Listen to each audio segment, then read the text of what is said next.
All right, Prop 23, regulating dialysis clinics. Who put it there? Signatures via an effort funded entirely by the Service Employees International Union United Healthcare Workers West. It's a statute. What would it do? It would require dialysis clinics to have at least one physician on site at all times and to report patient infection data to California health officials. Back to the commercials. For the commercials, me voting, I think prior to the commercials, I was like, I'm going to say, yes, there should be a physician available. And yes, they should be reporting this information. Absolutely. And then you see the commercial and it's like, oh, I'm going to die without dialysis. Now, one thing is also in this statute, dialysis clinics could not just close. So the commercial says that if they do this, they're going to close.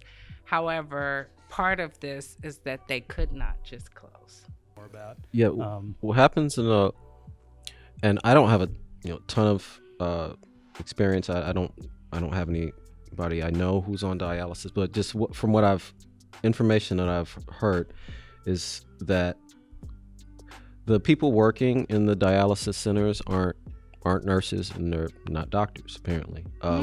So I mean, they're not that they don't receive any training and not that they don't care, but a lot of times, especially DaVita I think is publicly traded. So DaVita is trying to get people in and out.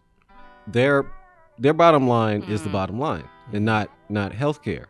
So if I think it's really important that DaVita and other dialysis giants, and you see DaVitas everywhere, are more accountable and slow down and take people's well-being into consideration, the greatest consideration, more than the turnover. Right. You're not trying to clear people out to seat. It's not a restaurant. You're trying to get the maximize turnover. Right. Turning tables. Like, you're trying to make sure people's health is good, and that these machines are effectively doing what the kidneys can't. But so I mean, in the union, the SEIU is supporting this. So I think it makes sense to vote yes.